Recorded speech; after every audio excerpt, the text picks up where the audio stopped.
Eterna felt the eclipse calling her, like a soft whisper in her heart.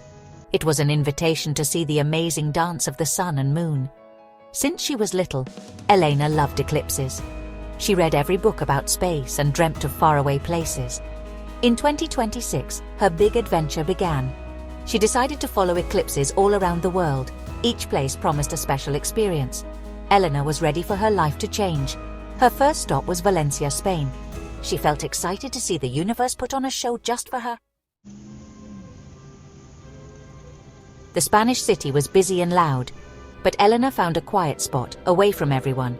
She looked up, waiting for the show to begin. As the moon started to cover the sun, the city became quiet. The air felt still, shadows became sharper. The light looked strange and magical. Eterna watched, amazed as the sun disappeared. Total darkness. In that moment, Eterna felt connected to something much bigger than herself. It felt spiritual. She felt small, but also full of wonder. She would never be the same.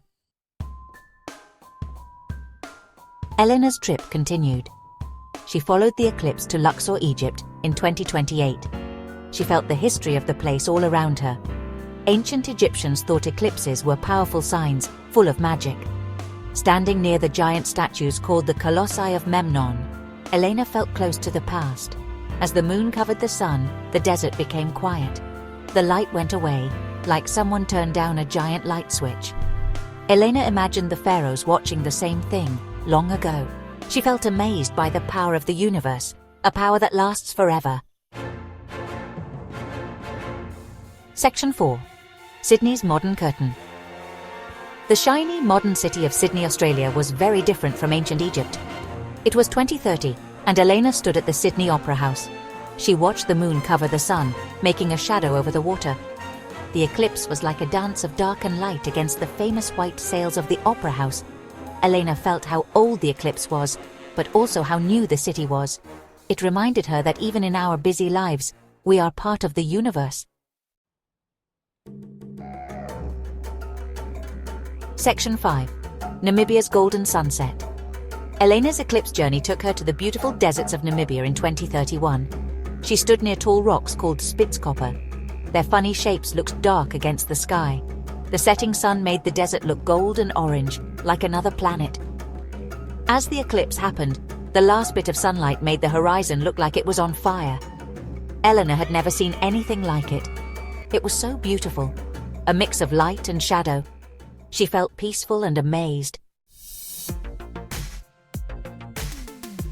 Section 6. Alaska's Quiet. Eterna's last eclipse was in the cold, snowy land of Alaska in the winter of 2033. She went to a faraway place with no city lights.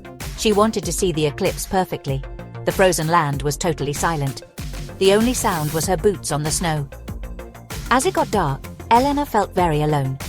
The northern lights danced in the sky like a reflection of the eclipse. She was by herself, but she felt connected to everything. Section 7. A Blanket of Shadows. Eterna stood in the quiet of Alaska, her heart full. Her trip was over. She saw 7 eclipses, each one special. Each one changed her a little. Eterna realized her trip wasn't just about seeing eclipses. It was about learning about herself. It was about feeling part of something big. She traveled the world looking for shadows, and she found her own light. Eterna sat down and started to write. She wanted to tell her story. She wanted other people to look up at the sky and find their own way, following the dance of shadow and light.